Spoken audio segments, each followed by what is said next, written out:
Hello guys, ഞാൻ ലക്ഷ്മി. അപ്പോൾ എല്ലാവരും സുഖമായിരിക്കുന്നു വിചാരിക്കുന്നു. ഇത് ഞാൻ 2 ദിവസം മുന്നേ എടുത്ത് വെച്ച വീഡിയോ ആണ്. ബട്ട് എനിക്ക് അപ്ലോഡ് ചെയ്യാൻ ടൈം കിട്ടാത്ത കാരണം കൊണ്ട് ഞാൻ ഇന്നാണ് അപ്ലോഡ് ചെയ്യുന്നത്.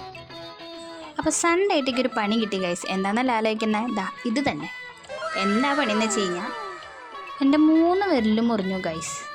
രാവിലെ എണീറ്റ് ചായ കൊടുക്കാൻ വേണ്ടി ഒന്ന് കെറ്റിലെടുത്തതാണ്, ഒന്ന് കഴുകിയതേ ഓർമ്മയുള്ളൂ. പിന്നെ ഇങ്ങനെയാണ് അവസ്ഥ. സൺഡേ ആയതുകൊണ്ട് എനിക്ക് കിട്ടിയ ബിരിയാണി വരെ കഴിക്കാൻ പറ്റാത്ത അവസ്ഥയായിരുന്നു, വലത്തെ കൈ ആയതുകൊണ്ടേ. അങ്ങനെ ഫ്രണ്ട്സൊക്കെ ഫുഡ് കഴിച്ചു. ഞാൻ ഇങ്ങനെ അവർ വാരി തരാൻ വേണ്ടി ഇങ്ങനെ വെയിറ്റ് ചെയ്തിരുന്നു. അത് കഴിഞ്ഞ് പിന്നെ അവരുടെ ഫുഡ് കഴിച്ച് കഴിഞ്ഞപ്പോൾ എനിക്ക് വാരി തന്നു. അന്ന് കഴിഞ്ഞിട്ട് പിന്നെ ഞാൻ കൈമ ഓയിൽമെൻ്റൊക്കെ പറ്റി ഇങ്ങനെ ഇരുന്നു. ചെറുതായിട്ട് നേരുണ്ടെങ്കിൽ അത് കുറച്ച് ദിവസം കഴിഞ്ഞ് മാറുമായിരിക്കും. പിന്നെ ഹോസ്റ്റലിൽ നമുക്ക് ഫ്രണ്ട്സുള്ള കാരണം കൊണ്ട് ഇതേപോലുള്ള കാര്യങ്ങളൊക്കെ അവർ ചെയ്തു തരും.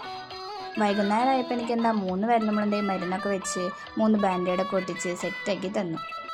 അപ്പോൾ എല്ലാവരും കെറ്റിലൊക്കെ യൂസ് ചെയ്യുമ്പോൾ ശ്രദ്ധിക്കണേ. അപ്പോൾ ഓക്കെ, ടാറ്റ, ബൈ.